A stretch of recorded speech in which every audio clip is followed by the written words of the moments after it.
Hello everyone, welcome back to my channel Vijay English Academy. So இன்றைக்கி நம்ம என்ன பார்க்க போகிறோம் அப்படின்னா, நம்ம தமிழில் பேசுகிற வார்த்தைகளை இங்கிலீஷில் எப்படி அந்த வார்த்தைகள்லாம் மாறுது அப்படிங்கிறதான் பார்க்க போகிறோம். குறிப்பாக சொல்லணும் அப்படின்னா, நம்ம இங்கிலீஷில் வந்து காமன் நவுன் இருக்குன்னு பார்த்துருக்கோம், அப்ஸ்ட்ராக்ட் நவுன் இருக்குன்னு பார்த்துருக்கோம். இந்த காமன் நவுனுக்கும் அப்ஸ்ட்ராக்ட் நவுனுக்கும் என்ன வித்தியாசம் அப்படிங்கிறத தமிழ் அர்த்தத்தோடு நான் உங்களுக்கு சொல்ல போகிறேன். காமன் நவுன் அப்படின்னு நம்ம எதை சொல்கிறோன்னா, பொது பெயர்கள், பொதுவாக ஒரு நபரை குறிக்கிறதுக்காக யூஸ் பண்ணுறது தான் வந்து காமன் நவுன் அப்படின்னு நம்ம சொல்கிறோம். அதே வந்து அப்ஸ்ட்ராக்ட் நவுன்னா என்ன அர்த்தம் அப்படின்னா, நம்ம கண்களால் பார்க்க முடியாத விஷயங்களை தான் வந்து அப்ஸ்ட்ராக்ட் நவுன் அப்படின்னு நம்ம சொல்கிறோம். அதை நம்மளால் உணர முடியுமே தவிர அதை வந்து உருவமாக நம்மளால் பார்க்க முடியாது. ஸோ அந்த மாதிரி இருக்கக்கூடிய நவுன்ஸை தான் நம்ம என்ன சொல்கிறோம் அப்படின்னா அப்ஸ்ட்ராக்ட் நவுன். இந்த காமன் நவுனில் இருக்கக்கூடிய வார்த்தைகள் அப்ஸ்ட்ராக்ட் நவுனாக எப்படி மாறுது அப்படிங்கிறத இப்போ நம்ம பார்க்க போகிறோம். காமன் நவுன் அப்படின்னு எடுத்துக்கிட்டிங்கன்னா, இப்போ ஒரு ஆள் வந்து லீடராக இருக்கார் அப்படின்னா அவங்களுக்கான பேர் என்ன? Leader.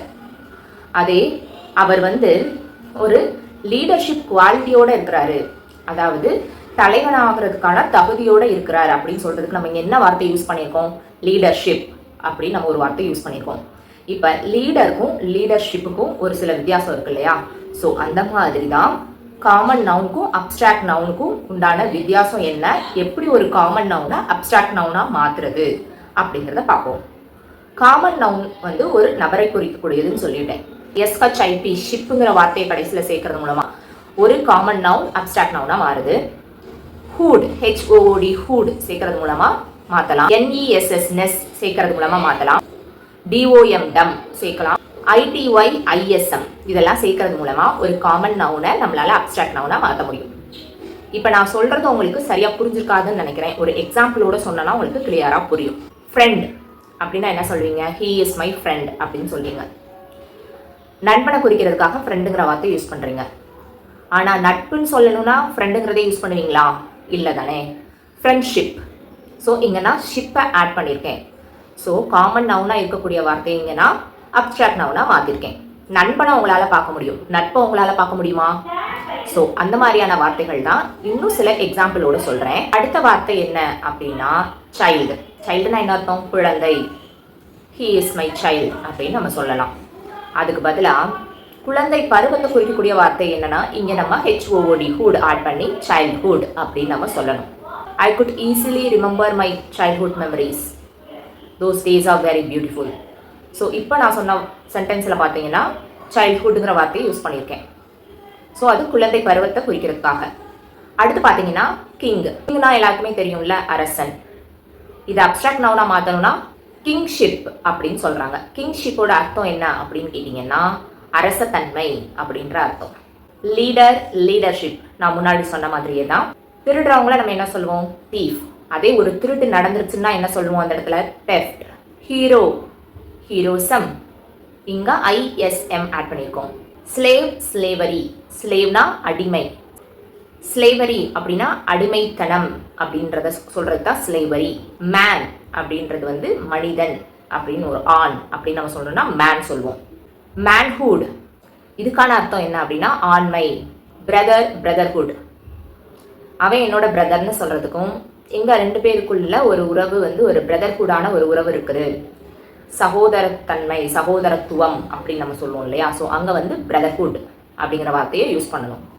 Neighbour, neighbourhood. Owner, ownership. ஓனர்னா ஒரு இந்த ஹவுஸோட ஓனர் அவங்க அப்படின்னு நம்ம சாதாரணமாக சொல்கிறது. ஓனர்ஷிப்னா இந்த ப்ராப்பர்ட்டியோட உரிமை வந்து என்னை தான் சேரும் அப்படின்னு சொல்கிற இடத்துல ஓனர்ஷிப் அப்படிங்கிற வார்த்தையை நம்ம யூஸ் பண்ணணும். Citizen, citizenship. இந்த இடத்துலையும் வந்து ஒரு குடிமகள்னு சொல்லும்போது சிட்டிசனும், அந்த குடியுரிமையை சொல்லும்போது சிட்டிசன்ஷிப் அப்படிங்கிற வேர்டையும் நம்ம யூஸ் பண்ணணும். Mother, motherhood. ஒரு தாய்ன்னு சொல்கிற இடத்துல மதர், தாய்மை அப்படின்னா மதர்ஹுட். Member, membership. நான் அந்த கமிட்டியோட மெம்பர்னா அங்கே வந்து மெம்பருங்கிற வார்த்தையை மட்டும் சொல்லணும். மெம்பர்ஷிப் அப்படிங்கிறது வந்து உறுப்பினர் நிலை அப்படின்னு சொல்கிறதுக்காக. Judge, judgement. யார் தீர்ப்பு வழங்குவாங்களோ அவங்கள ஜட்ஜ்னும், அந்த வழங்கப்படுற நீதியை தான் ஜட்ஜ்மெண்ட் அப்படின்னு சொல்கிறோம். Scholar, scholarship. ஸ்காலர்னா படிக்கிறவங்க, பட்டதாரி, அறிஞர். ஸ்காலர்ஷிப் அப்படிங்கிறத ரெண்டு விதமாக பொருள் எடுத்துக்கலாம். அந்த அறிஞர் தன்மைன்னு எடுத்துக்கலாம். இன்னொன்று வந்து கல்விக்கான உதவித்தொகைன்னு எடுத்துக்கலாம். Brave, bravery. He is a brave man அப்படின்றது வந்து பார்த்தீங்கன்னா அவரோட தைரியத்தை குறிப்பிடுது. தைரியமான ஒரு ஆள் அப்படின்னு சொல்லணும்னா பிரேவ் மேன் சொல்லலாம். பிரேவரினா தைரியம். Honest, honesty. He is a honest man. Honesty is the best policy. ஆனஸ்ட்னா நேர்மையான ஒரு ஆள்னு சொல்றதுக்காக ஆனஸ்ட் மேன் சொல்லுவோம். நேர்மை அதை மட்டும் சொல்லணும்னா ஆனஸ்டி. புவர் மேன் அப்படின்னா ஏழை. ஏழ்மைன்னு சொல்லணும்னா poverty. He is a wise man. அவர் ஒரு ஞானி அப்படின்னு சொன்னா வைஸ் மேன். அந்த ஞானம் அவருக்கு எங்கேருந்து கிடைச்சது அப்படின்னா ஞானம் அப்படிங்கிறதுக்கு பதிலாக விஸ்டம் அப்படிங்கிற வார்த்தையை யூஸ் பண்ணணும். He is a active member அப்படின்னு சொல்றது வந்து அவர் எல்லா செயல்பாடையும் நல்லா துருன்னு எடுத்து செய்வார் அப்படின்னா ஆக்டிவ் மெம்பர்னு சொல்லலாம். ஆக்டிவிட்டி அப்படிங்கிறது செயல்பாடு. He is a true man அப்படிங்கிறது உண்மையான ஒரு ஆளை சொல்லணும்னா ட்ரூ மேன். ட்ரூத் அப்படிங்கிறது பார்த்தீங்கன்னா உண்மை. He is a kind man அப்படின்னா அவர் அன்பானவர் அப்படின்னு சொல்றதுக்கு கைண்ட் மேன். அன்பு அதை மட்டும் சொல்லணும்னா கைண்ட்னஸ். அவன் ஒரு சோம்பேறி அப்படின்னா என்ன சொல்வீங்க? He is a lazy man அப்படின்னு சொல்வீங்க. சோம்பேறித்தனம் அதுக்கு என்ன சொல்றது? Laziness. He is a happy man. அவன் ஒரு மகிழ்ச்சியான மனுஷன். மகிழ்ச்சிக்கு மட்டும் என்ன சொல்லுவீங்க? ஹாப்பினஸ். ஸோ இப்போ நம்ம ஒரு 25 வேர்ட்ஸ் பார்த்துருக்கோம். எப்படி ஒரு காமன் நவுனை அப்ஸ்ட்ராக்ட் நவுனா மாற்றுறதுன்னு.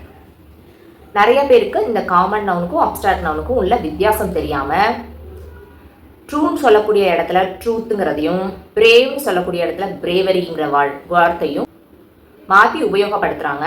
இது வந்து ரெண்டுத்துக்குமான வித்தியாசத்தை நம்ம கண்டிப்பாக தெரிஞ்சுக்கணும்.